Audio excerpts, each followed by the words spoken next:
I had a tooth that was infected, and I just didn't want to go to the dentist. I thought it would go away. Well, he almost went away too. They had to do open heart surgery with him. They had to open up everything from his neck all the way up to, his cheek to remove the infection. And he said the infection got really bad. It went from just like a little bump on his gum to his whole face was swollen up overnight.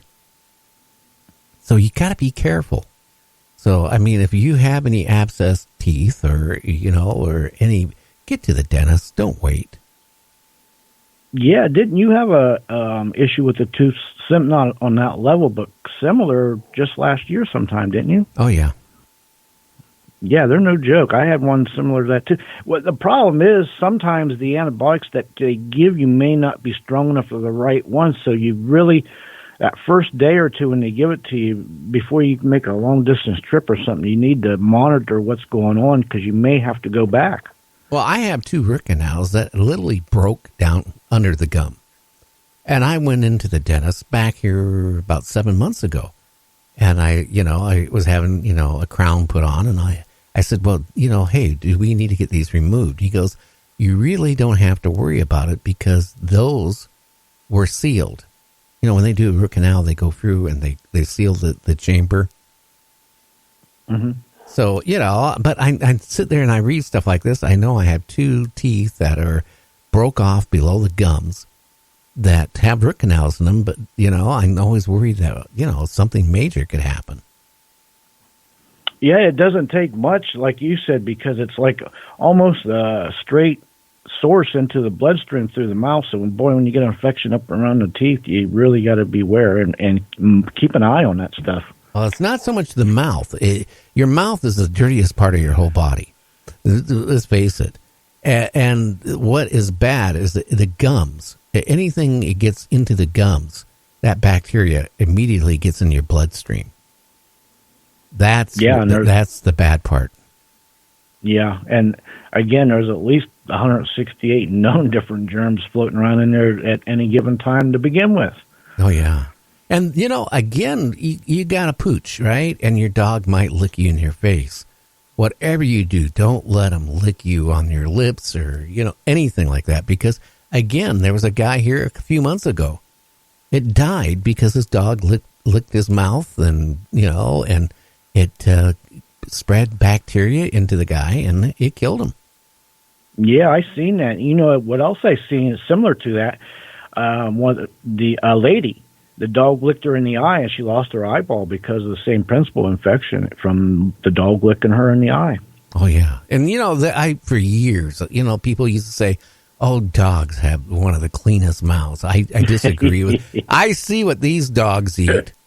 I tell you what, no way, don't lick me. No, don't even think about it, dog, because we got a cat, and we got a cat box. And these dogs eat everything. I mean, everything. That perfect example today. I have the wood stove going because it's cold. Okay, so I put some wood in there to get it going before the Presto logs. To get it going. So as fast as I had the doors open, I got the fire going with the wood, strips. I turned around and grabbed a Presto log. The dog sticks his head in there, grabs one of the ends of the stick, which is now on fire on the other end, and decides to run through the house. You got some crazy dogs going on there, buddy boy. That is, maybe they feel no pain. He didn't grab the part that was on fire. It was on the, he grabbed the part it wasn't. But the point is, the other thing was burning pretty good. He's running down the hallway onto the sofa with it burning, and I'm sitting there, fast as I can to get the stick away from it, out of its mouth before the house catches on fire, or at least so. How would I explain? I say to my wife, Linda, hey, you can't sit and watch on your favorite couch tonight your TV shows. Why is that? Well, the couch caught on fire. Yeah, the couch is on fire. That's all. No biggie, Oh boy, I'd love to see you try to explain that one. Wow. Well, that would be as bad as, a rock being tossed on her car. But I don't want to get it. I don't want to get, yeah, I know you were. That's why I said it. You took the thought out of my mind. But then when the dog knows it did something wrong, it then puts his head down and lays down for about 5 minutes. Trying to get you to butter you up. Well, no, just to let me know. Hey, I know I did something wrong, but I don't know. Beware of any dogs running around with lit wood in their mouth running through the house. That's for daggone sure. Geesh. Well, I tell you what, it makes your heart beat really fast because it happens so fast. Again, I should have took a picture of it, right? Hey, I could have made a video. Dog running around with a stick. It's about 6 inches long, burning on one end. That would have been interesting. It would have been, because the thing is, I don't think you're up to running across the house yet, so you're at a disadvantage. No, but I can roll pretty fast. But yeah, the thing is, I don't know. It's just and on top of it, this dog now weighs about 140 pounds. Oh my! It's heavy. It's big. It's tall. It keeps getting bigger. I mean, it scares me. I saw a picture of one of these dogs, that happened to be, full height. The female is not. She's about 6 inches shorter than the other one. This dude is huge. But the other day it decides I'm doing my radio show. It knows how to open the doorknob. So I normally lock the door, but I didn't lock it that night. So here it figures out how to turn the doorknob. It comes in and decides it wants to sit on my lap. Now, 140 pounder. But do you know how they sit? They sit like a human. The dogs will go on the couch, right, and plunk their butt on the couch, and just sit there, and put their feet on the floor, and they're just sitting like me and you would be sitting. That's how big these dogs are. They think they're still lap dogs, and they're 140 pounders. Yeah, well, like I said, he tried to get on my lap, and and I'm sitting here trying to talk and interview somebody. Rather interesting. So you don't see the funny part of the show. Yeah, the funny part where you're trying to put fires out and chase these two giant horses around. Yeah, pretty much. Now, a question for you. Would you take about 20 razor blades? The old razor blades, double edge? Yeah. Okay, blades, and tie a string to each one of them. And then put them in your mouth and swallow. No, I'm not that talented to do such a thing like that, to be honest with you. I don't even know if I'm brave enough to even try. I'm probably going to end up cutting my tongue off, I would say, or Adam's slicing my throat. Either one. I don't know how he can do that. But that's Ron Fitzgerald. I mean, I'm going to try to find out how he can actually do that and whatever got him to do it. One of the stories that Ron told me when he was on the show, him and his girlfriend at the time, in their apartment, this is years ago now, they used to have a coffin. Okay? Yep. And occasionally they would get romantic inside the coffin. Must be a big coffin. It was a full-size coffin. Anyway, somebody reported them. And the police came there and, about something. They look at the coffin. And, and they say to Ron, what's the coffin for? Anyway, we're not going to go in there. We'll let Ron talk about that here tonight. Yeah, I remember when he was on before. He's been a while since he's been on, but I remember he would touch on that story some, and it's pretty good. Oh, yeah. Dark Realm, one of the movies he's made. You people need to go on and Google it and get it. It is a really scary movie. Yeah, and from words of his own mouth, stuff he does is sticky fun. Oh yeah, really sticky. So I could you imagine you get an assistant and say, okay, well we have one of the magic tricks. So this is when you get a new one, right? One of the tricks, you got to go in this coffin. And then I'm going to close it shut. And then I'm going to lock it shut. and I'm going to set it on fire while you're in it. Boy, you better have a lot of confidence in whoever is doing the setting of the fire, and make sure there's a fire extinguisher around just in case. Gee. Well, I don't know. I bad enough where they used to take somebody and saw them in half.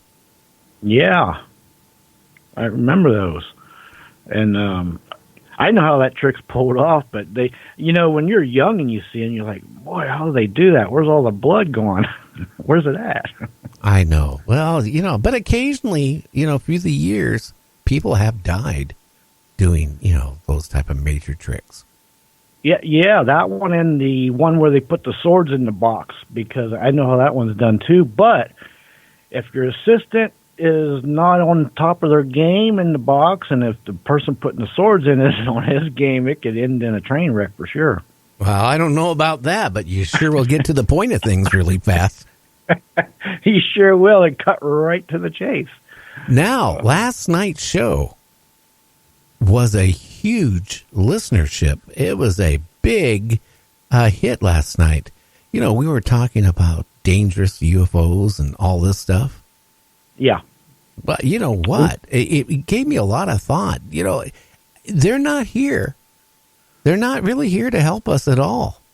And last night, again, with Rob, we were talking about that.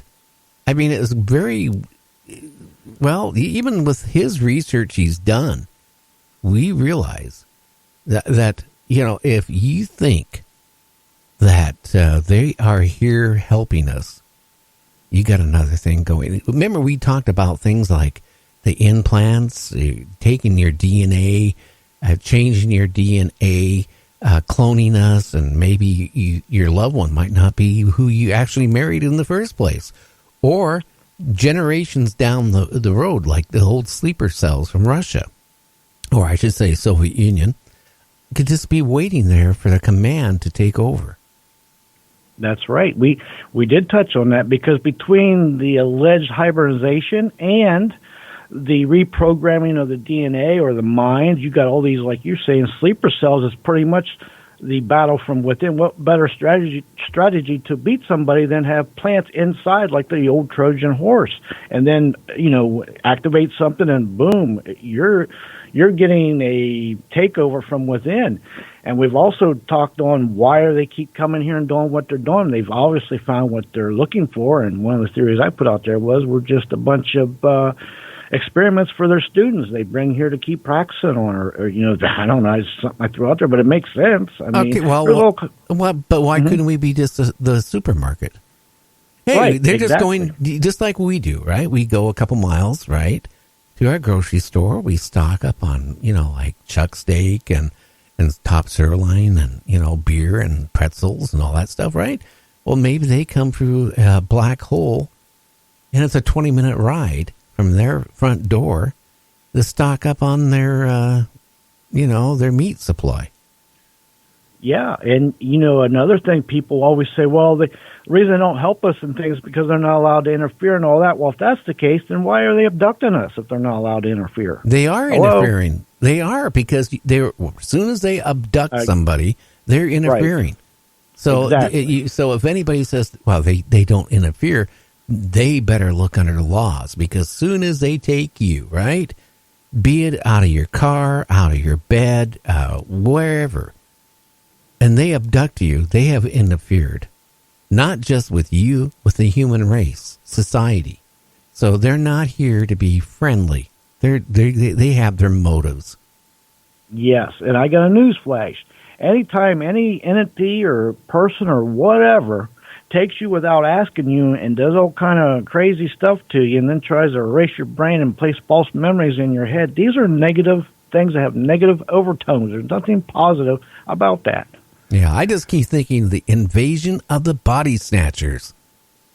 I remember that movie, and maybe whoever wrote that movie maybe had connections with UFOs. Anyway, we'll be back in 3.5 minutes. You're listening to Night Dreams Talk Radio After Dark. Your radio is a cosmic doorway, and your psyche begins to spark when you tune in to Gary